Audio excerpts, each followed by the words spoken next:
Okay, so why don't we go ahead and get started? Rachel, can I do a sound check? Can you hear us okay?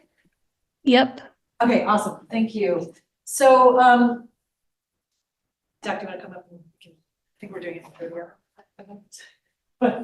Welcome everybody online and in person for it's the second maybe in a workshop series that a couple of different departments on campus have been collaborating on to do a workshop series around artificial intelligence. We had a public event last month, no, December actually. Yeah, which was last month. This is our second, and then we have a whole calendar of events lined up. For those of you in the room, we've got a calendar out here on paper, and for those online, we'll also send this out as a follow-up. So just want to welcome everybody. My name is Sophia, and I'm the director of the Science Learning Institute. Hi, everybody. Zach Semblin. I am the dean of the STEM division at Foothill College, and Sophia and I work very closely on many things. One of those being this workshop series that we've been trying to put together this year. So thanks for being here both in person and on Zoom, everybody. Nice to see you. Do you want to maybe share a little background on why we started this workshop series? And I'll go into it. Sure. Yeah. So for those of you who don't know, we do have a group that meets approximately every other week, focused around artificial intelligence in all aspects of our jobs as students, etc. And that group, you know, we talk about a lot of things. And one thing that got brought up is where is the resources on campus for everyone to get better educated around topics in AI. And so a subgroup of us got together and we started brainstorming about how we might be able to start doing something this year. And that's kind of why we came to this conclusion is we're trying to provide settings for people to discuss things all related to AI. And so there'll be more coming up. Feel free to grab a flyer and we'll post it in the Zoom. But one really important part of that is hearing from our students. And so thank you, students, so much for taking the time to be here and share your perspectives. Our student panel today, which will introduce themselves shortly, you'll see there's a wide range of different majors and different backgrounds, different AI usages. So I think it's really great to hear all perspectives surrounding this topic that's really affecting all of us in one way or another right now. Cool, thanks for that. So just jumping into a couple slides and then we'll unshare so we can see the students. So a couple of disclaimers. We're taking some photos, but I think we'll refrain from photos of the audience and just focus on photos of the students. We are recording on Zoom. There's been some concern in the room about recording, so I'm gonna look at what we end up doing with the recording depending on how that looks. And then for those on Zoom, just know we're going, you know, there's a small audience here in the room. We're encouraging you to use the chat box. The sound is too low. Rachel, are you having a hard time hearing us? I'm not. It could be individual speakers. Okay, sorry about that. We might not be able to provide tech support for that. So please use the chat box for those on Zoom. And Rachel Dworsky, who's in the Zoom room, she's one of our English faculty who is part of our planning team. She's going to be managing the chat room, so the chat box, is that what it's called? So if you have any direct message questions, you can ask, but feel free to use the chat. We're not going to address or read off everything in the chat because we just want to move forward with the panel, but we will have time at the end for question and answer time, and we'll definitely engage people in Zoom as well as in person. Also, just know we might not get to all questions, so we ask for your patience in fielding questions to make it engaging. So those are just some disclaimers. And also just want to recognize Chessa Kaparis in the room, who's also an English faculty from De Anza, who's been part of our planning team. So thanks to the team for helping put this event together today. So this is what we're doing. We're in our welcome and introductions right now. We'll go into the panel for about 45 to 50 minutes, and then we'll have time for Q&A. Sorry, we're going to set some community norms before we get into the panel, and then we'll do a wrap up. So the purpose of today, as Zach alluded to, is we really want to hear from students. You'll hear from them in a second. There are all different majors, different usages, and kind of opinions about AI usage, especially in an academic context. And we're hoping that everybody gains some new insights into using AI. So we wanted to set a couple norms for holding space, both in the Zoom and in person. Number one is we would like for people to agree to disagree. I think not everybody's going to have the same opinions about AI. And we're not here to debate the issues or to convince each other of each other's sides. So we're asking to refrain from the debating and more just kind of use this as a space to express your truth about how you feel. We're also asking you to use the yes and mentality rather than the but kind of mentality and really hold space for multiple truths. I think that's hard to do sometimes in today's climate. We're also asking, at least from the student side, and then anybody who shares online, because we are focusing today on the educational context, we're asking to refrain from naming names of individuals or like faculty or students. We're really not wanting this to be kind of a shaming space or a space where we're calling people out, but really, again, like whatever your experience is valid and just trying to avoid using people's identifiers. Encouraging active listening and engagement, and then a reminder that we have time for Q&A at the end. Just because there's a lot of people on Zoom too, we don't want to get too much into a comfortable conversation space here in person and then leave the Zoom people out. So we'll ask for people to hold questions till the end if that's okay. Hope that sounds all right for everybody. Great. Thank you. So as I said, the focus of today is really generative AI tools in an education context. So there might be other questions that come up around external usage, like in a social context or in a personal context. We're trying not to go super wide with this topic because we're in higher ed. We wanted it to have a more narrow focus for today. And then we do want to just acknowledge there are going to be other topics that come up. So Chessa in the room is going to hold space on a parking lot for any issues that come up. And we'll do the best to maybe check on that in the chat room as well. But if there are topics that come up that we're wanting to kind of keep the topic focused on education context, we might say, oh, let's put this on the parking lot because we're really hoping to have future conversations and events to engage in some of those other topics. So again, just setting some group norms to acknowledge why we might be like, well, we're not going to talk about that now. So hopefully people understand that in advance. Okay, so now let's jump into the student panel. Thanks for everybody's patience. If you want to take a seat, Zach, then we'll get started. Your duty is done. Yeah, your duty is done. So I want to introduce the panel. We're really excited, I think, to hear from the students, of course. So Joshua Chin here is a finance major. He's involved with ICC, and they're all going to do an introduction of themselves.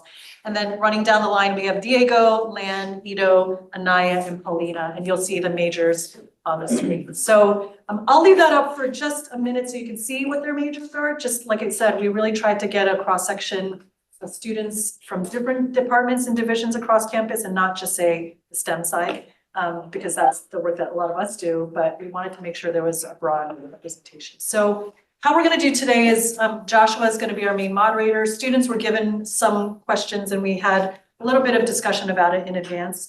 I'll kind of be like a side moderator to also help ask additional follow-up questions.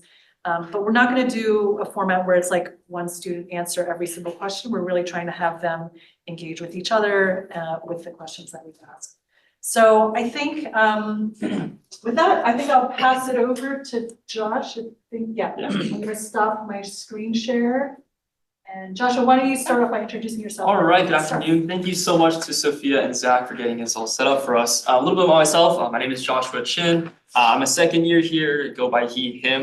I'm a business administration major with a focus for finance. I've been at Foothill, this is my second year, so I am aiming to transfer. And I came here mostly because I took community college classes back when I was in high school. But having wanted to go to a different school besides the ones I got into out of high school, I knew that staying close to home wouldn't let me succeed in academics, so I decided to come all the way down here.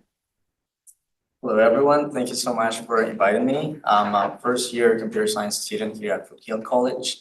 And my name is Diego Godoy and I'm from Colombia.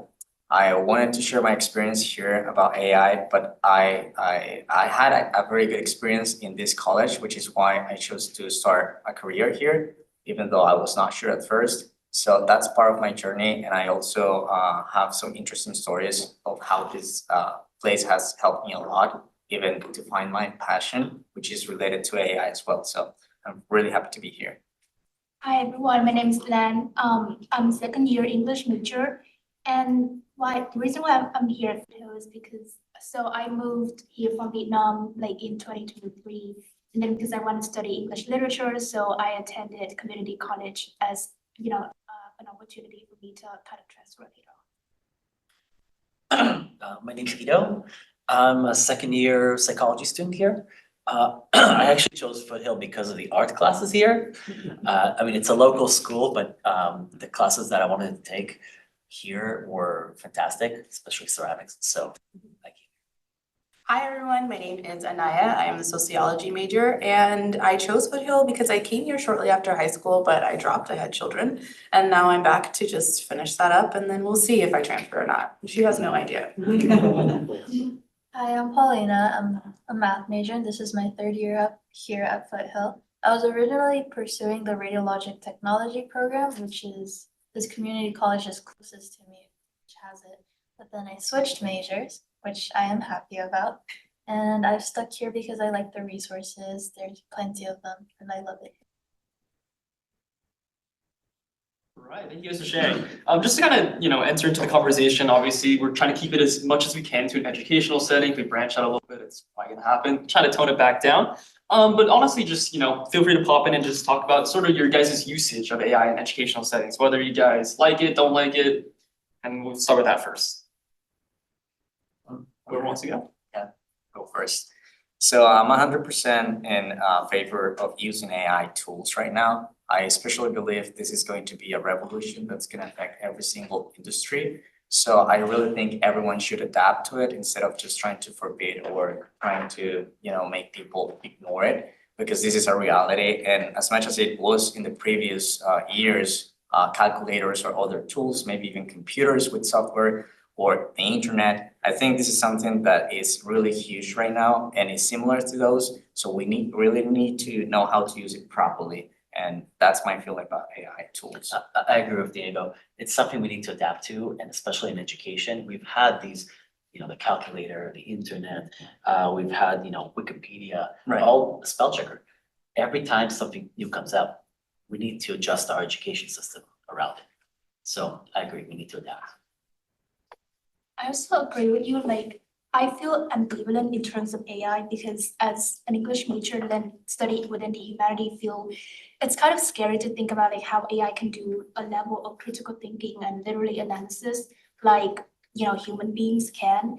But at the same time, I gotta say, like, I have kind of experienced how AI can expand my perspectives and, like the progress of AI, we can't stop it, it's around us. So I think there is some way we can do in terms of using AI in the humanities field, and we just shouldn't be like 100% against. I'm gonna go ahead and agree. I think that it is a useful tool when you learn how to use with integrity. I think I stated that before in our private meeting. I think it needs to be taught from an early age how to use it and how to go about using it in a way that doesn't take away from your own voice. But I think when we met previously, you did mention that I didn't like the way that it took away my voice and some of my thoughts. So I'm kind of on the border, but I am okay as long as it's, learned the right way. I believe I do use AI, but I am on the fence about it being completely used in an educational setting because there are students who tend to use it for, well, I don't like to use this word, but cheating. I feel like the way to solve this issue is to properly teach students how to use these tools for their own benefit so that they could actually learn from them rather than just using them for cheating. But I do use it, and I do agree that there should be some sort of system implemented to teach the students how to properly use these tools to get the most out of them. Yeah, I agree. Like, this is something that people need to learn how to use. When we first had the internet search available for our students, people would look up whatever they wanted and use whatever resource without verifying, just taking whatever sources they had at face value. AI is even worse because AI can hallucinate. It can make stuff up. So I feel like we need to teach students how to verify information. One thing I do want to add, I know we've talked a lot about you guys' usage and especially the tools being used. If you want to elaborate on how you guys are using it and the tools, because honestly, there's so many variations of AI or chatbots, focus for certain majors, focus for certain ideas. How has that sort of shifted into the ways that you guys use it? Personally, I don't use this very often for education. The one place I use it a lot is for scientific papers. If I have to go through 50 different papers and I'm not sure which ones are the ones that are relevant to me, I'll ask it to summarize each one, and then I'll pick which ones to read. And that way I can filter the information I have to consume. But yeah, I don't trust it to actually get everything right, so I have to actually read what it's. ChatGPT or different? No, this is built into, I think it was Copilot. Copilot, okay. Built into Windows. I personally use ChatGPT and Gemini, even the paid versions. And the reason why I use it like that is because I consider it like a friend or a mentor that I can talk to understand the concepts and fill those gaps in my knowledge. Like, for example, sometimes you have a professor in front of you, but sometimes you're just at home and you don't know. You can Google and read a lot, or you can just ask a specific question and be sure that you have at least some route to go toward that knowledge. So I don't trust it like ever, but at least I can get the. Yeah, I think you have to be transparent with yourself. It's not like not using it to cheat or, I mean, if you really want to learn, it's a very useful and powerful tool to accelerate that learning process. But I don't think it's, I mean, you of course can just make some clicks and get something done, but that's not the idea around here. I really want to learn and have at least the context, and then I can find sources, like you said, from there, and that's like my starting point. Diego, can you say why you chose the paid versions of those versus just using the free versions? Yeah, so I started with the free versions, and then I realized that just because I got a free trial, I realized that it was so much better in terms of like the process. I cannot explain exactly, like describe, but I feel so much better with the answers that the paid version gave me. And yeah, that's pretty much why. Yeah, I saw that parallel when I first started using a spell checker, and it would correct me. I was like, oh yeah, I'm learning how to spell things correctly now. But then I'd have to go look up and make sure that the word it was suggesting was actually the word I was looking for. Right. So I'd have to go look up the definition and make sure that it wasn't recommending the wrong word. So I feel the same thing about AI. It can give you a direction. It can definitely help you improve. But it's not enough on its own. In terms of like giving you direction, I feel really, so I'm not really sure about this because in like literature course, I just feel like if it gives you direction, like we rely on it too much, we would like kind of not having the ability to kind of, interpret a literary text on our own. So that is my opinion in terms of, literature course. But then back in the summer when I attended like Stanford summer section and I took a philosophy course. So like we have a weekly assignment which like we have a set of answers generated by ChatGPT, and our job is like to find one mistake in that. And obviously the answer is really like perfect. And the way I kind of approach this kind of assignment is like questioning every single sentence in the to kind of find out.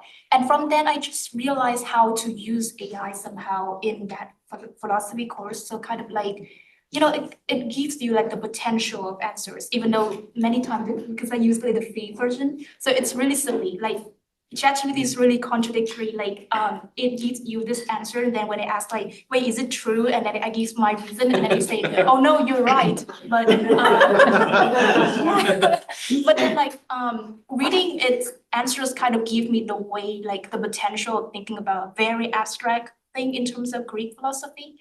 But for literature courses, I haven't really found a way to do that because I feel like the class discussion and then my own interpretation and the lectures is currently enough, and AI just like, because if I'm not mistaken, ChatGPT is like the culmination of different resources, right? So like those resources are kind of like surface level already for the literature thing. So yeah, that's how it's gonna be. I think I would agree with everyone. ChatGPT is not really a tool you can fully rely on because it can give you faulty results. But I personally use it to help build my knowledge in a certain topic. Like if I'm struggling with, let's say, a coding topic and I want further understanding, I ask it to provide me like example, like practice problems. However, there were times where these practice problems, the code didn't run well itself. So it's not a tool you can fully rely on, although it can help you at times. That's what I would say. Yeah, I love the irony of learning philosophy from an AI. I think somebody moving on actually saw a question from Daniel. Can we see if Anaya had any? Oh, yeah, yes, Anaya, would you like to comment on this one as well? I mean, I don't really like using it. I think that I had a bad experience with it. Go for it. Can you share? This is Yeah, free. I can share. Last quarter, English 1, I submitted my first essay without using it at all. I wasn't too familiar with ChatGPT, but I wanted to give it a shot. I was curious. So I used it on my second essay and got a worse grade. And I was just like, I think I went gambling once and like I put down my money, right? And I'm that type of person where like when that lady took my money away, I was like, I never wanted to carry this. So when that grade went down, I was like, oh no, we're good. But the other thing is I am in Dr. D's class, and I just recently wrote an essay by myself, sought a bunch of help. But it came back at 73% detection AI used. And I felt like my voice had been taken from me. I felt violated. I felt like, not by her, but by, but I just felt like very done wrong. So I'm just like in a space where I don't want to touch it, but I also work in education at a university not far from here. And our department works with AI, like we develop some AI tools and things like that. And I'm back and forth. Like I just don't know. But for me, no, I'm not a fan. It's really So- interesting. Yeah. I feel like some people use it for inspiration, to brainstorm, and some people don't want it to give them ideas. They want the ideas to be their own. Exactly. So, I think like the matter here is like how much we rely on it, Mhm. because like the level of how we can generate our own ideas kind of different. So some people feel really stuck and they have no idea like how to deal with, for example, like a text or something like that. So I think in that case, like AI can help suggest, but then like they should stop, like, kind of like know in some way when they should stop using AI, like Yeah. stop using it to keep suggesting them ideas. Yeah. I mean, but AI in a sense is the average of humanity. It's Yeah. basically, That's right. a statistical tool that takes all of the examples that we created as people and just meshes it together and gives us something that's, it's pattern matching. Yeah. Yeah, I used to, look for inspiration on Pinterest. Mm. Now, if I want inspiration, I can talk to the AI and have it generate idea after idea after idea. I would find my ideas until I have a direction. Mhm. So in a sense, we're personifying AI way more than we should. But I agree, you don't want the tool to do better than you, especially when it comes to being creative or having ideas. Or worse, if I chose to. Right, it's like, I mean, I appreciate that the language that we use, it's finite, people rehash ideas all the time, but I don't want it in my face. That's fair. I just kind of want to take a step back to move on to some of the other topics. Yeah. Something that actually I saw Daniel say, and I know kind of touching on two things before I toss my own question. Yeah, the thing with AI obviously is, and especially with writing, is the fact that if it's a culmination of all the stuff on the internet and it's everything that we taught, how is it that if we write similarly to how teachers want it, that it won't flag these detection systems? That's kind of one thing I want to bring up. But second thing, it was actually about sources, and I know we've talked a little bit about where you're finding sources. My dad's a lawyer, and people are obviously trying to integrate law and things, and with him, he's gotten a lot of documents that are just completely written by ChatGPT. And I think you mentioned before with hallucination, the value of a chatbot is that it's going to give you an answer. Doesn't mean it's a right answer, it's just gonna give you an answer. And so my dad reads through these things and he's like, hey, it's just citing laws that are made up. And you see things where you ask There was a guy who was fined questions. recently, got a $10,000 fine. Yeah. For using ChatGPT and making up case law. But even like when you ask them those questions, and how do you guys sort of double check those sources? Because I know I've looked at, I've asked ChatGPT an answer and it gives me a response. I say, hey, where do you find this from? And it pulls like a Reddit thread, which is, debatable on whether it's accurate or not. So do you guys end up actually double checking your own stuff that you pull up? Yeah, absolutely. obviously, when it comes to inspiration, you don't need to check because you're looking for ideas. So you're being the one who's generating the content. But when it comes to verifying information, yeah, I'm very selective. Like at most, I'll have it summarize one document at a time. And then I'll go and check that it actually was correct. And sometimes I'll query, this third point that you gave me, what paragraph is that from? Show me, in the paper where you got this information, because they'll get it wrong. Yeah, I'm more on the side of using it when I have all the information, I'm putting it in and I use it, I know I work in education and I use it for the emails I have to send out to students or things like that. I'm plugging in everything. I would just like you to help me make sure it makes sense. Would there be questions around this? Can I answer those questions proactively? So that is it. Like I don't That's a want fantastic use. it to give me anything in terms of the information that I'm, putting out. That's a fantastic use in like improving communication by having, yeah, that's amazing. I've not considered using that. Sometimes like when I use like, for example, ChatGPT and then I wonder like where, that answer comes from and how I can read more about it because ChatGPT just gives me like a summarized version of that answer. So I do ask it like for the source and then it oftentimes leads to some websites and some, some websites are like, Credible, it's yeah. weird. Yeah, not really credible, but sometimes it does lead me like to some credible sources. So I think it depends. I think what you were saying is actually very interesting because I really believe that everyone should use it to accelerate the process. What you're saying about like, hey, I don't have to worry about making it like perfect or making it organized or even to be sure that the message is transmitted to the person. So if you don't worry about that and you worry about the content and the message and the, making sure that it is your thoughts, Yeah. then I think that's a great usage of AI. Usually when ChatGPT provides me something I ask it for like sources, I don't fully trust it. I don't ask the tool itself to verify it for me. I'd rather go to a search engine and try to look like I'm gonna provide an example. I once asked ChatGPT to provide me like quotations from people from STEM. Right, and it provided me a list of quotations. However, there were some that when I Googled them, I could not find them. So from then on, I was like, okay, I have to always double check, not by using ChatGPT, but by going onto a different search engine. But I think it is good. I taught myself that, okay, I shouldn't rely on these AI tools to provide me resources unless I double check them. And I sort of, nice, we've been talking a lot about how we're looking at our sources, kind of want to pull it back into the classroom. And obviously we have a lot of faculty and teachers here, and I think they want to hear our voices on some of these things. Obviously bring it back to the classroom and your guys' perspective on AI. What do you want teachers to kind of know, whether it's about usage, non-usage, where value might be seen or where it shouldn't be? I mean, if you want to talk about sort of, classes where you guys are able to, and again, let's try and refrain from mentioning teachers. You can mention the major, right?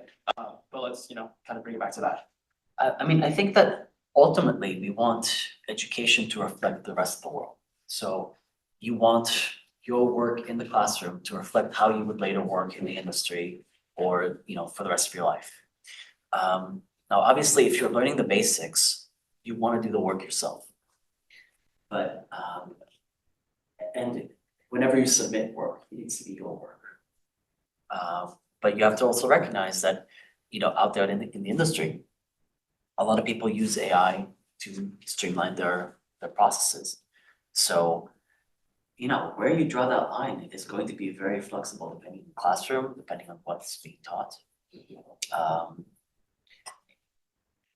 Tough one. I agree, and in my classes, I've seen professors using AI tools and others who don't really want to use it. And I've realized that the professors who want to use it, they really want to make their class better. And just like I was saying, they want to focus on the content and like the grading system. They can probably rely on AI tools because it's a process that can repeat itself. So they can avoid errors this way, and they can also focus on the preparation of the class and creating new techniques, probably new teaching styles, and something that works. If they truly care about their students, I think this is a great way to use it so that they can focus on their students and not on like, things that probably take time, but it's not as important. It's great for feedback as well. If you don't have time for every single student, but you want them to get individual feedback, Right. that's another tool that you can use. Yeah, I had to write a paper on that in that same English class, not with AI, but we did cover, using the tool as more of a tutor where it can meet each student where you're at, like in the classroom, instead of everyone being expected to be on the same playing field or have the same level of knowledge. So I thought that was actually really useful because I think someone like one of my children who is a little bit, underdeveloped, he's expected to keep up in a school that's in a Palo Alto Unified School District, and it's like, honey, I didn't even do it when I was there, so I think that would be useful, like you can get them up to speed, but you can also just meet them where they're at and inch them along the way by using one of these tools. Could I just tack on a question? Diego, you mentioned some faculty who are encouraging usage or some, or using it some not. Can you talk a little more like what that looks like? Are people saying, hey, I'm using AI in these ways? Or are you just, like, how do you find out the faculty's usage, non-usage? What I've noticed so far is probably when it has to do with essays or like grammar itself or the structure of the text, then they don't want to use AI at all. And that's what I've noticed, and I've seen like history classes, things like this. But when it comes to, for example, business or even computer science, it's like myself, when I take computer science classes, I can just ask ChatGPT to help me with the problem, or I can try to do it myself. And I always go that route because I want to learn. And then if I have questions, I can ask like the general concept and then apply my knowledge to make sure that it works. And that's how I learned coding, because it was a very new topic. So I think that helped me a lot. So if the professor doesn't allow me to use ChatGPT sometimes, for example, then it doesn't matter. But for English, I just, I don't know. I mean, maybe there's other ways. I just haven't thought of what's the best approach in those cases. Are the faculty stating that in a policy? Or are they verbally telling it to you? Are they emailing the message? Like, how are you getting the message about? They all talk about this. Some of them I've seen in the past where there's definite like no use AI tools at all. Some others say like what we're discussing here, which is like use it, but just to learn. But according to our policy, this is the way. So the first ones tend to like, if they see in the essays or the paragraphs or anything the use of AI, they send messages. That's what I noticed. Yeah, for my psychology classes, in our syllabus, we have a paragraph usually about what the policy using AI is. And sometimes it's don't use it at all. Sometimes it's you can use it to generate idea, but you have to be able to articulate your ideas yourself. Right. So you can, talk to the AI and get some ideas and brainstorm. But when it comes down to writing your work, if you can't articulate what you think, then what's the. Exactly. Yeah, and then also citing it, in your resources or what you use at the end of like a paper or That's something an interesting like thing. Citation for AI is actually gonna be a really challenging. that. We had to screenshot just the whole conversation, yeah, and just attach it, so that was interesting. Okay, instructions?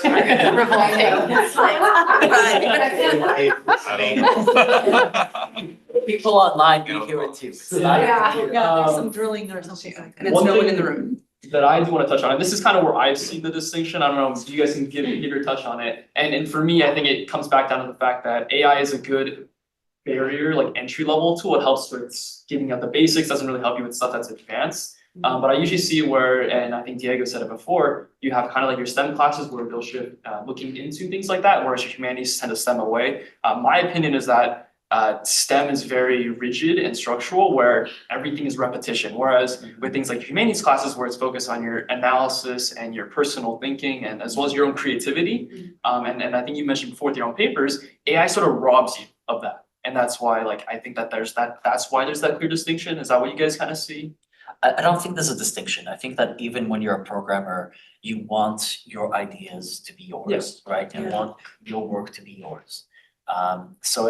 Yeah, to some degree it's about integrity, but also to some degree it's about ownership. You want to feel like the thing you made was made by your hands.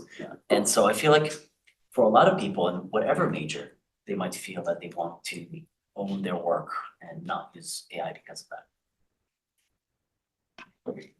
But I think like in terms of English courses, like you say, like it's true, like most of the English professors don't encourage using AI because it's so hard for them to know whether, you know, the student has control over using AI.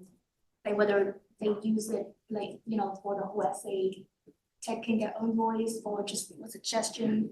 But in Professor Dorsky English 1A class, she actually did kind of tell us like, so if we wanted to use ChatGPT or any AI tools to help us, because we have like some questions like pros and cons of this social problem and things like that. So maybe she said we can engage in conversation with ChatGPT with AI, but make sure to have a talk with her before using it so that she could kind of like guide us. So I think that is, you know, a way we can incorporate AI in English courses. But I'm not really sure yet because like in literature courses, so like Josh said, he said like personal thinking and things like that, and I do agree, like in literature courses, it really matters in terms of things coming from us, like what we read and what we think and how we relate. So things like that we can really use AI to do. So I mean, for the teachers, it's gonna be difficult even without AI because so many of our classes now are online. And they're not in the classroom, and when you're not there in person, it's very hard for the teacher to get an idea of, you know, what do you actually know, how do you articulate what you know? So. but I'm also thinking about what Anaya said about tutor. So I agree, like not like every student has different level of, you know, like understanding and so maybe we can use AI as a tutor to guide some students and to help them keep up with the class. Yeah, So yeah. I appreciate like what you're saying is that you get the permission on the front end and then you also include it in what you turn in. So maybe she can also see, you know, where you're struggling or how that conversation went. Did you use it for everything or did you Yeah. just bump ideas off of it and then include that in your final work? I think that that is a very responsible way to use it. I also think that some professors that are just not on board with it are very used to an old school way of teaching and they're not really looking forward to having to update or improve.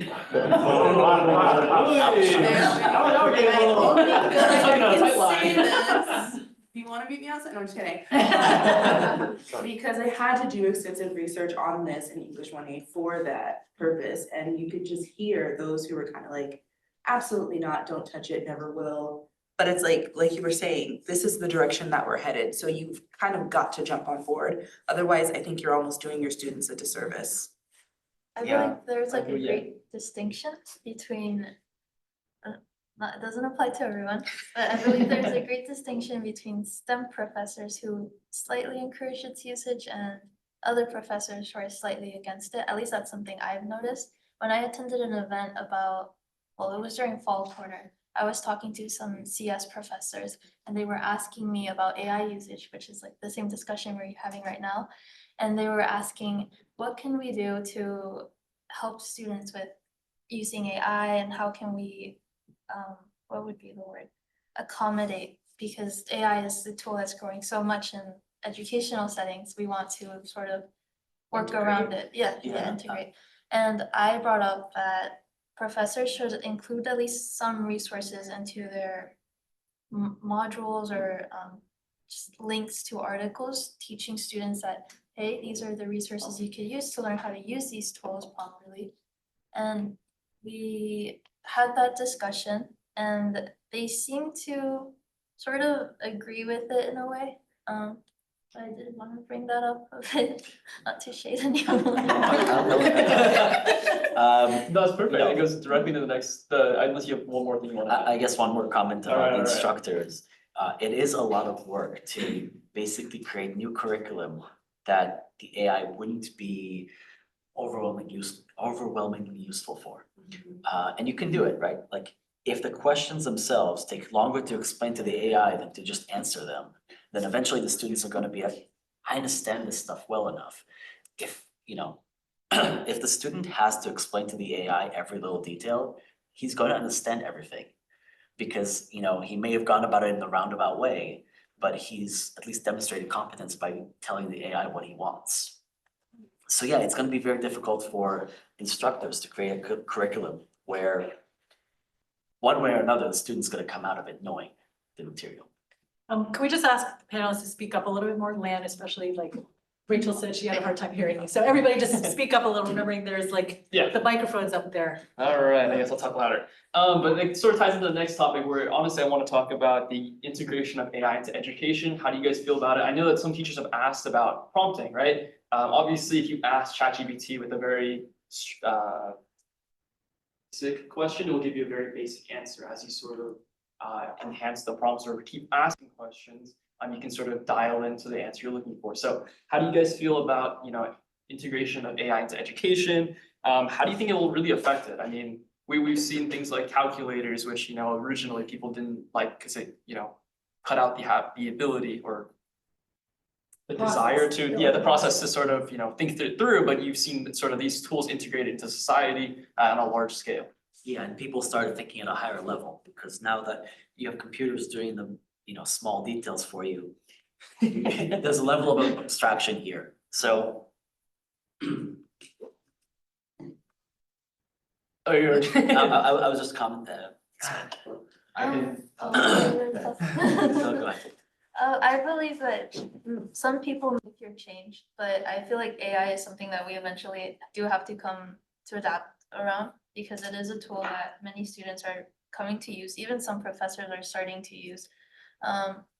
But sorry, I forgot the question. More just like how the integration of AI into education, how that will, how do you think it will affect future generations, our generation, and even with like teachers, should they start teaching students how to prompt better in relation to what they're teaching? I think I did bring it up earlier. I do believe it is a good idea to include resources for students on the professors' like pages, so that the students know that the resources are there for them to, in regards to like prompting, knowing how to use the tools efficiently.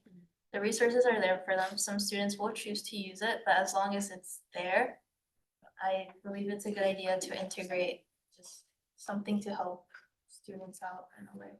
I just wanted to say something. I think it's extremely important for teachers to explain how to use, I mean, even not teachers, like maybe even the government or schools themselves, because I think it is very concerning, not only that the person doesn't want to learn, but maybe even worse, if they want to learn only from tools like this, because they trust a lot. So if they don't have their own opinions, especially young people, probably they can, I mean, these are pre-trained models, and these companies training these models, they have some thoughts and beliefs that they can put into these tools. And that could be very, I mean, to me, it's really concerning, because if someone is not critical enough, then they can be manipulated, and this can be in mass. So I'm really concerned about this part. And I think that something has to be done. I'm especially grateful that there are competition like what happened this week. I actually think it's not bad, because that helps, regulate this somehow, but I still think it's very important to set the rules. Yeah, I agree with Diego. Like the problem with critical thinking in general, this is something that we need to teach students, right? From elementary school into the college level, critical thinking is going to be important. And it's already something that I felt for many years. I've felt that we've kind of fallen behind. People are taking the news as it comes, as it's given. They don't check things. They go on the internet and they read whatever on Reddit and they believe it. So the same kind of critical thinking skills and critical questioning skills that were necessary before are still necessary now. And we still don't teach them well, right? Just like you can ask an AI and it can hallucinate, or it can give you some biased information. Before, if you went to a website and read biased information, you would still need to use critical thinking skills. So I think we should still teach those. I think that's a good way to wrap it, honestly. Well, the last Oh, question. we have one more question? Yeah. Oh, yeah. We'll wrap it on this part. Last thing I wanna, ask you guys, and, thank you all for coming out, is just kind of what stood out from your guys' discussion, and something that, with this topic about AI, you'll, I guess, think a little bit more about. I think one of the things for me is, while I, criticize those professors who may not want to do this, but I'm thinking of more, are there ways, like, I don't know, maybe in English, having AI write the essay for you, but then you go back and you analyze the things that are put in there, or we're not stuck with just ChatGPT or other LLMs. There are more that are in development that, they actually block giving you the answer? And could they actually like go ahead and implement those in like the lower level grades and things like that? So just other things to think about, other ways that make sense of implementing this instead of just saying, okay, well, fine, go ahead, have at it and use AI and best of luck to you in your future. Or don't use it at all and then stay behind. So just thinking about what are the different ways that we could work together and implement these things. Yeah, I also have learned like about the integration of AI. So like so before coming here, I just think like for literature course is kind of like a no-no because you know it's our thinking, but like after hearing your opinion about like tutor and things like that, I feel like maybe we can do that but be flexible because it depends on like our level usage and yeah, and also like the type of question that we ask AI to. So like critical thinking, making sure like we're not asking is like what are the advantages and disadvantages of this, but we're asking some question that is within our thinking process, like help us to kind of continue our thought process more. And integrity is just, it's a huge part of it, like, unfortunately, I don't know how teachers can teach that, but. Yeah, honestly, I'm a little bit concerned still with the aspect of fairness. Not just in terms of cheating, but in terms of what's allowed and how much people will take advantage of it. And this is not just in education, it's just generally in the world, you know. Is it fair to use it, right? Is fairness even something that we should be concerned about? I don't know. But you know, people feel a certain way when they see other people using AI and doing better because of it. Absolutely. So I think it's more of an emotional aspect than a rational aspect, but Want to give the chance to, Paulina and Diego to give a comment on this one, please. who's got it? I noticed that there's different perspectives depending on the majors, which I thought that was very interesting.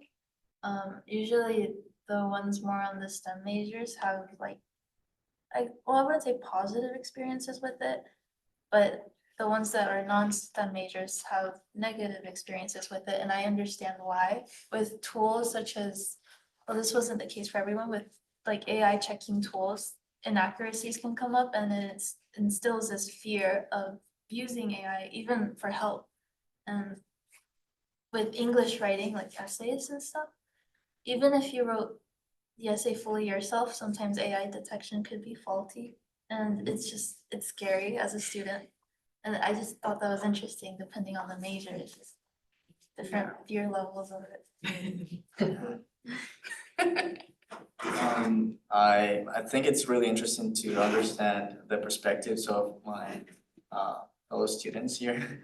But I really want to say that I never had the chance to go deep in conversations about AI and these tools. I just like happen to use them the way I use them and that's it. I never had a conversation with anyone. So this is really interesting, but now I'm even more excited about maybe knowing professors' perspectives as well, because that might be really different and that's what we think as students. I love that. That's a great segue, actually. Thank you. You did not plan that. Can I just first ask us to give a hand to the panel and Joshua?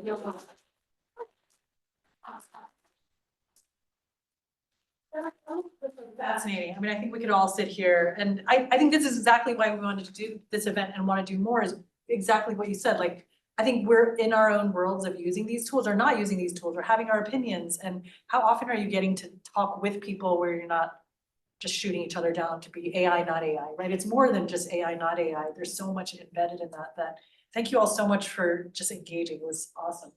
There's like a ton of stuff going on in the chat. So Rachel, thank you for managing that. But we did want to open up for questions and answers both in the room. So maybe we'll go a little bit back and forth between the room and Zoom and Yeah, so one thing I just reading as I was looking at the screen, I really like Jinyi's thing regarding like biases, and we talked about that, where you know it's based on algorithms that we create, and inherently we have our own biases that obviously you can see gets implemented in a lot of this stuff. But yeah, it's questions. Anyone have any? and so we'll take one from the room and then we'll take one from Zoom and do that. I have one if nobody else does. Okay, thank you so much. That was awesome. I love hearing from students. So I'm faculty. I teach English and ethnic studies at De Anza. I, am one of those humanities, social science people who allows AI and actually have my students use it. But I'm curious because a lot of you have talked about AI like is helpful for learning. To kind of bring it back to maybe a little bit more philosophical question, like what exactly does learning mean to you? Because if it's AI is enabling learning because you're just getting faster access to more information, is that the same thing as learning? Because you know, as an educator, we know that a certain amount of friction is required in order for learning to stick.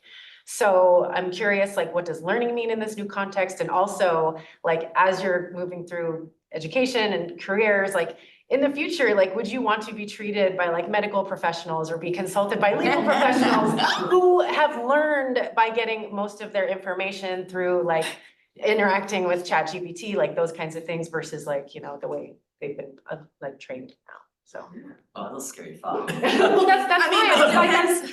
I agree. It depends on what you think of AI as, because for me, if I'm using it to better understand the subject matter and I'm using it to break it down and like make it as simple as possible for me to take it in, then yeah, I'm okay with having a doctor in the future who has used it if they're using it that way. Now, if they're just Hard to skating tell. through, Yeah. I'm like, Yeah. no, probably I mean, not.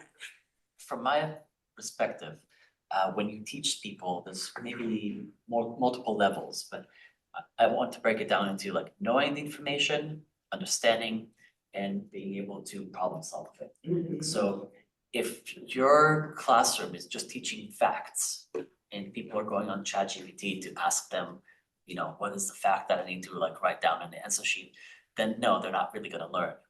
If it's understanding and they have to actually like analyze some scenario, paragraph, whatever, and you know, based on critical thinking, answer the question, okay, understanding comes into play.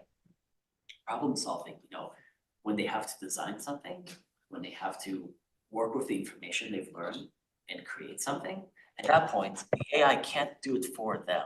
I mean, if it did, then it's not their work. So for them to really have that level of understanding, they need to be able to get to that level. And you know, AI can help them get there, but if the AI is doing it for them, then they didn't learn. I would like to share probably my experience because 1 year ago, I didn't know how to write not even one line of code. And so the way I used it, I think it was a great starting point just to understand the concepts because it was like a lot of information I was trying to absorb. So it's better to be able to use it that way so that I can actually understand the things and ask specific questions. But I think in the future, the way I'm using it now, and it even applies for lawyers, doctors, or maybe even, you know, there's specific like codes that are changing, constantly changing. So maybe it can help even if you have a lot of experience, it can help you find like the specific rule, how it changed, or if it was updated or not. So if you don't know that for a fact, I think it can help you make you a better professional, even if you are already a professional with experience. Maybe it can help you like, you know, stay up to date and even find that specific information like quickly, so it can help you make your process better even in the future. I feel like for me, like critical thinking is the key. So like you asked, like what learning mean. So besides like learning about, so like I would say hard skills, like maybe writing research skills or facts, historical facts, something like that. But besides that, like what we learn in college is like the ability to critically think about whatever text that we approach. So it's not just like, right, you said like, it's really easy like providing a whole load of information and, you know, we just accept it. And that's why we really need, you know, like here at college, like for professors to kind of guide us how to, you know, develop more critical thinking as we approach this day and age of AI and technology.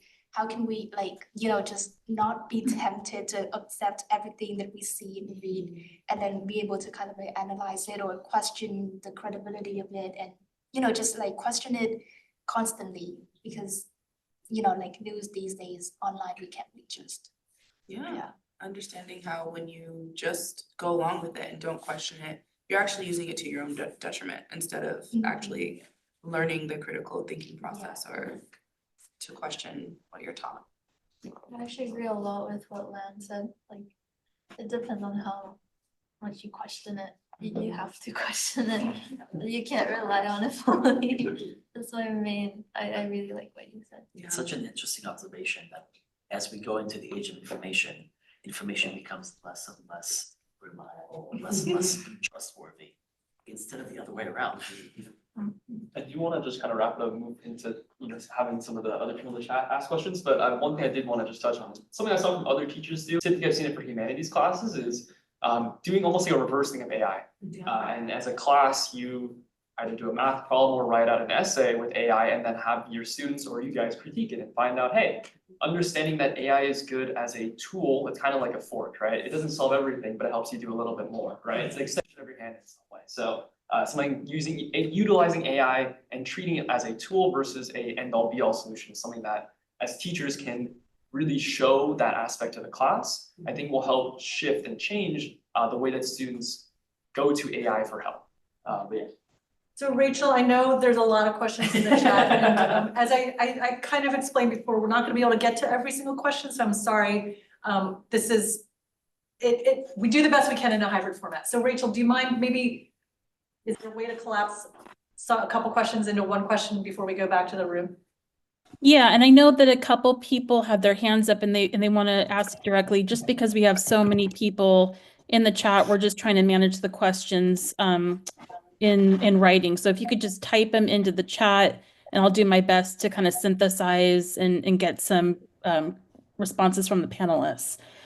So there is some conversation in the chat about whether faculty are responsible for teaching students how to use AI, and the panelists did speak to this a little bit. It sounded like everyone was in agreement that teachers should be teaching their students how to use AI and not letting the students just sort of teach themselves how to use it. And so a follow-up question to that is, given that students are using AI for homework and for assignments, what can faculty do in terms of giving assessments, coming back to Ito's point about fairness, giving assessments that are fair and making sure that they are assessing student learning in a way that's equitable? Did you all get that? Yeah, I mean, I'm a proponent of the flipped classroom thing. If, students come into the classroom and they do the work in the classroom and then do the studying at home, I kind of like that approach. There's also the approach of just quantity over quality. So you ask them enough questions to where by the time they get to the end of it, they know the material. And then it doesn't matter if they use the AI, they've hit all the facts at that point. So I think one of the useful things that, I know we weren't supposed to mention her, but she's here. She can be Rachel, you're gonna be a Yeah, one of the useful things that she did after this first essay was to ask follow-up questions and what you learned, and like she kind of dug a little bit deeper where you needed to know what you wrote, and if you didn't, you weren't gonna answer as well. So, and you can't go back to ChatGPT and ask that, I don't think. I don't think there's a way that how much of the burden should be on the teacher though, right? It depends on what your course is, I guess. I want to get one thing on that. I think you kind of see it in interviews in the real world where you see a shift from hard skills into soft skills. I think you can say education can shift from more of a quantitative and opposite of what you said, quantitative, qualitative learning, where instead of asking questions where you're given direct answers, you're asking more for explanation. And I know that there's a few math teachers that have done something like that, where obviously they didn't condone AI anyways, but they're learning instead of focusing on, hey, here's a problem sheet, solve it, was, hey, you solved this problem, how did you get here? And really, to an extent, AI can give you an idea of how to do something like that, but if you really don't understand the material and you work your way into, harder topics, you can clearly see the lack in distinction between someone that put in the time to learn the work and someone that asked the AI to do the work and summarize what they thought they could know. Right. I've had a teacher, a fantastic teacher who taught electrical engineering, and his philosophy was, if you have a deep understanding of the material, then any question I give you is going to take a moment to figure out. Because you have this internal model, and by the time that you finish reading the question, you know the answer. So he gave us a test, and the test was 48 pages long. Oh my God. I was one of 5 people that got to the end. And I was graded on the curve, but the idea that he had was like, if in the next hour and a half, you can answer all these questions, you know the material. It was a ridiculous amount of questions, but it was doable when you really understood the material. So that's why I meant quantity over quality. That's a crazy amount of quantity as Yeah, well. yeah, 48 that's pages. overkill. Oh my god. Should we take a question from the room? Anyone has any other questions? Okay. Hi again. This is Zach Stemdine. Thank you so much for all of this. We're getting so much positive feedback on my text, on the chat and everything. One thing I wanted to bring up is that I hear a lot from you today about being cautious, right? Understanding the hallucination aspect of the LLMs and that kind of stuff. Now, I feel like we're just kind of at the early stages of with these LLMs. And as they become more accurate, as they become, you know, maybe possibly to general artificial intelligence or even beyond, would that change your perspective on how you use it? And I know that's a kind of a hard thing to think about where in the future that might happen. So right now, we have Meta working on agent-based AIs. Those are AIs where you can tell it to do something and it will go and do it. So you tell it, you know, book me a vacation to France, and it will go and find your flights, find your hotels, plan your activities, all that, book everything, charge it to your card, and tell it it's done. So yes, it's already happening. It's gonna be here soon. It's going to make keeping students from cheating in education much harder.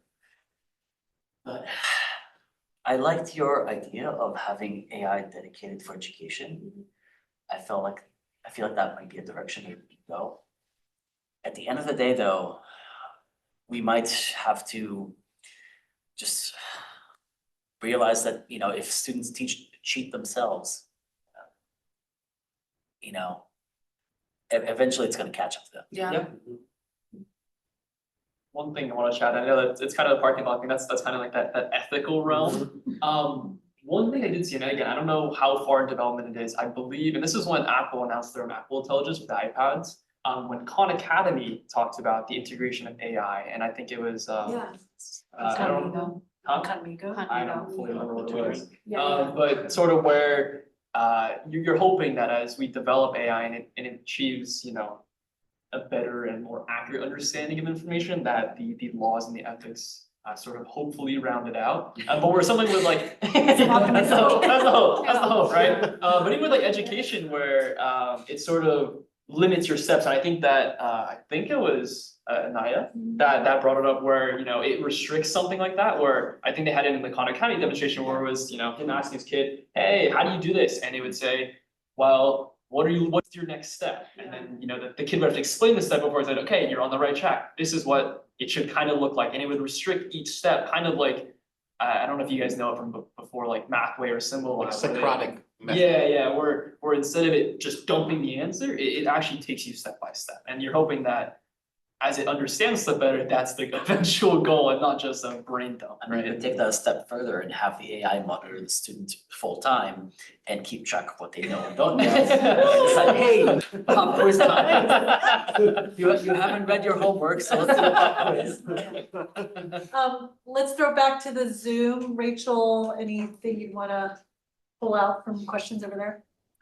Well, so I've heard the word cheating coming up within this conversation, and some of the comments and questions in the chat are about, you know, what's appropriate or not appropriate use of AI. So I think sort of maybe defining cheating within that context. Some are asking if planning out ideas and brainstorming is a good use of AI if it's not doing the actual writing for you. I think Ito talked about how he uses AI to help him summarize a reading, and Diego said something like, well, as long as it's your own ideas. So if we could maybe talk more and share more about what's appropriate use of AI in an educational context and what's not. Or what have you been told was appropriate or not? Yeah, or what you view as appropriate or not appropriate. And to some degree, it goes to what are you trying to teach, right? If you're trying to teach creative writing or just how to, you know, phrase your thoughts, how to articulate them, then generating ideas is not what you're trying to teach. You're trying to teach them how to write the essay. So they should not be using it to write their essay. If you're trying to teach material that's, really complicated, and you're telling them, okay, among these thousands of articles, scientific articles that were published in the last decade, find the ones that you need to read to, do your research. Well, at that point, telling the AI, go find me those articles and I'll go read them. You're not trying to teach them how to filter articles. You're trying to teach them the material within. So here, using it for filtering is fine as long as they actually read the work. So for every situation, you're going to have, what am I teaching and what am I not teaching? And the things that you're not trying to teach them, those, are necessary for the process because, obviously they're part of the creative process, but they're not the emphasis of it. And if it's not the emphasis and you want them to focus on the thing you're trying to teach, then yeah, I think AI is something that you could afford to students do. I'll add to that. If you're copying and pasting anything, you're cheating. Like, if you're copying it from one place to the next or here to there, you're cheating. If you get your essay, but you only change a few words here and there, you're cheating. Like, I think this is pretty straightforward, you know what I mean? I don't think that it's something that we need to like really pick apart. We know what cheating is, we know what cheating is not. If you're using it to help you expand ideas or, maybe think a different way than you had before, but then you go back and you do the research yourself in the book or whatever it is. I'm really speaking specifically about English because that's my experience here. Then I think that's okay as long as your analysis is your own and it's not from, whatever language model that you use to do that. And you're expanding on your own. You're finding your own examples within the text.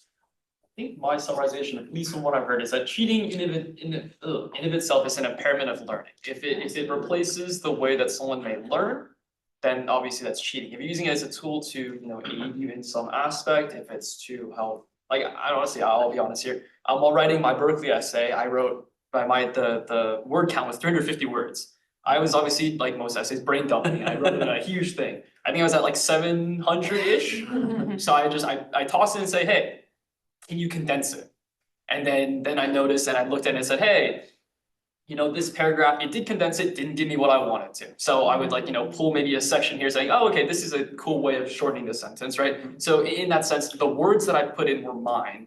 And for me, it became a tool to alleviate the trouble of sitting down and reading my work like 6 different times. But obviously I do agree with the impairment of learning, right? If someone asks you how to do a math question and you put 0 effort and you just toss it in and it spits out an answer, you're not helping, and unfortunately it's hard to balance the ethical idea, especially among kids, I'll be honest, like me. Sometimes going, hey, getting the words, you only hurt yourself in the end, doesn't always mean much to kids. Right? You can say it all you want and no one notices it until it actually hurts them, right? So I think went back and checked that condensed version to make sure those are your words. I did. I think the context. Can we hear from a colleague? Yeah. Oh, so just speaking of expanding perspectives, so the question that I've been having in my mind is like, so to what extent should we use AI to expand our perspectives? So because I noticed like some of my friends, they just kind of like using AI and keep saying like, oh, because it suggests me idea, it expands my perspective. But to the point like I'm afraid we are losing our skill to, expand ideas on our own. So I think we got to be really clear about to what extent we want to use AI to expand or to suggest. Because the word suggest, expand makes it feel like, oh, it's not like I'm cheating, it's not my work. But actually you're asking AI to giving you the answer and then, you just kind of based on that to think and you narrow the possibility of your thinking. That's right. Yeah, so that's the question I'm thinking about, but it doesn't mean like AI is not good for, helping you with suggestion and stuff like that. Using AI as a student, you're always treading this fine line of sometimes just becoming too reliant on it. And it's hard. It's really hard as a student. There was a point where I sometimes would rely too much on AI and I would catch myself doing it and I'd have to just stay away from it. But as a student, you always have to be aware, I'm using this tool and I have to know the risks that come with it. Like I think all these students brought up, like critical thinking can sometimes be lost when using these tools, and that's one of the things I'm bringing up. Yeah. You have to know the risks that come with it. And it's just an instilled fear that you have as a student, losing like your critical thinking skills with using AI and such tools. Yeah, I feel like to boil it down, it's really like the consciousness of users. And also like we gotta ask ourselves like what exactly we want to use AI for. Like, do we lose any skills? Even like using AI to summarize text. So it's a good thing and it can save us time, it's convenient, but I also ask myself like, so does it mean that if we rely on it to summarize, we will also kind of lose our ability or have that kind of indolence that whenever we read a text and we would ask AI to do that for us and we don't have the ability to read and then we can kind of summarize in our mind what's in the text. Yeah. So yeah, I feel like that is how the consciousness is really important. So I've got a critical or a specific example. And this goes to the context and also to, the subjective feeling of what do I think I want to do for the project and what do I think is not important that I do myself. This past summer, I painted a mural and part of that mural was a piano. Now, I wanted the piano to be, pretty much in the right proportions from a perspective, it doesn't matter. The point is, I wanted a very specific thing. So I told the AI, show me a bunch of pictures of pianos. And then I told it, okay, give me a different perspective until eventually it gave me a piano. And I was like, okay, I'll use this as an outline. I projected it on the wall, got the outline, and the rest of the work I did myself. Now, did I cheat myself out of something? Did I, somehow make the artistic process less, less artistic, less my own work? I don't think so, right? In this context, it felt like, this is a tool that I used. It didn't feel like I let the AI do something that I should have done myself. So I think context matters. I think I want to give one more question back. Yeah, to just the- because I to know the there's chat. been a ton of questions in the chat. Rachel, maybe one more. Well, Sophia, so there's some interest in the environmental impact of AI, and so Chessa, let's definitely add that to the parking lot. But there are a couple people who have their hand up and they want to ask their questions directly. So would it be okay to open it up to them? Yeah, let's do maybe one or two, depending on how long. Let's Okay, go I know, to- we'll I see. know Cindy had her hand up first, and then Giorgio. Give it a try. Cindy, do you want to come off mute? Okay, we can come back to her. Giorgio's got his hand up Go still. ahead, Giorgio. Hello there. Very interesting conversation. I love your opinions. I just wanted to bring up one issue that I haven't heard yet, I think, which is how technology, including AI, actually changes what we learn. None of us learns in elementary school handwriting anymore, right? Or calligraphy. I mean, you can study that if you want.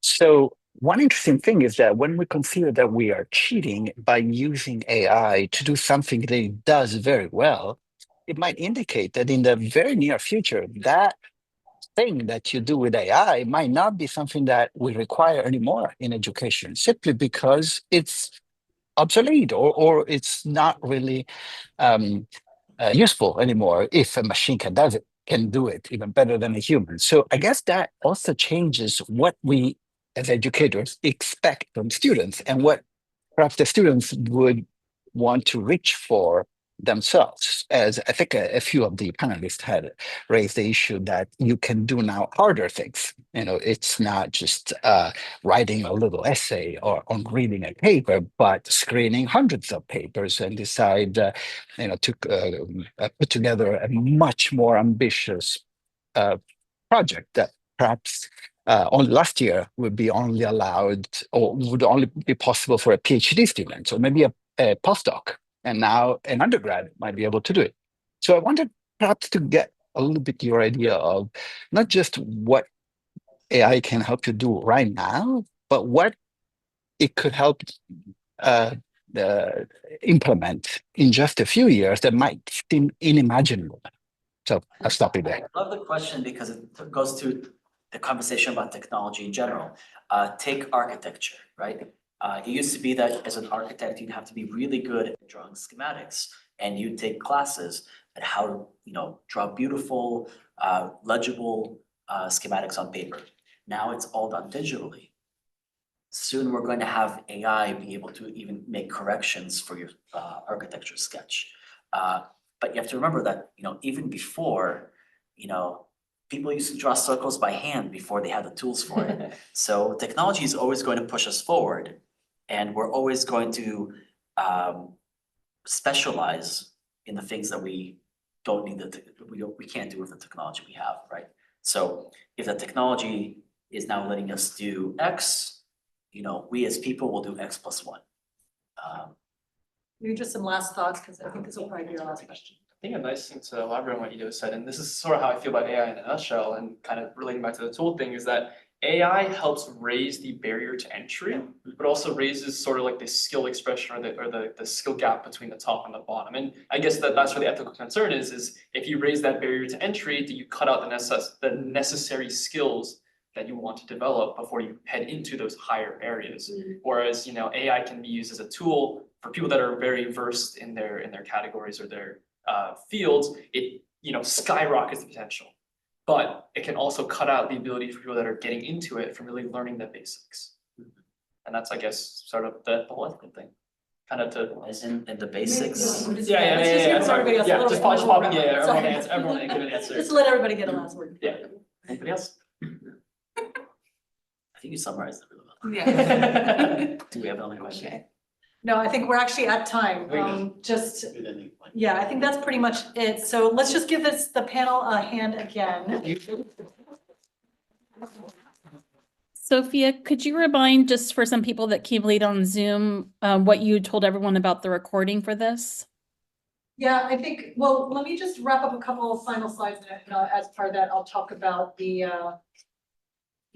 recording. So these are some future events that are coming up.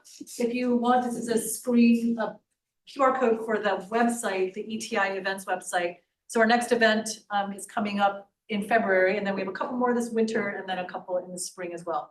So just want to encourage people. We're also looking to start a student discussion space around using AI, and that's actually in our exit survey. So would love for everybody to fill this out, just to give us feedback, but it's also for the students in the room.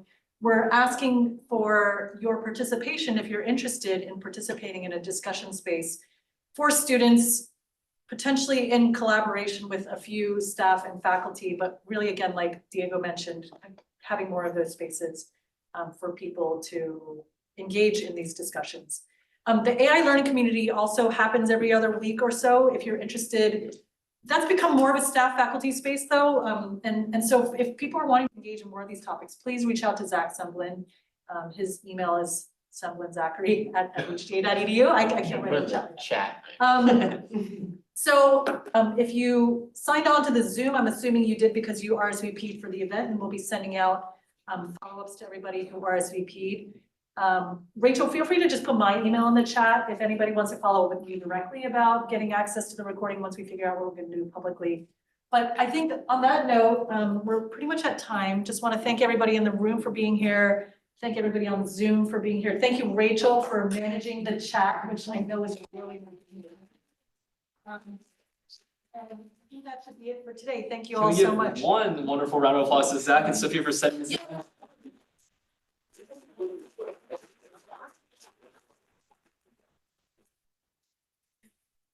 And on that note, I will close the Zoom room. Thanks, everybody. Thank you guys. Bye.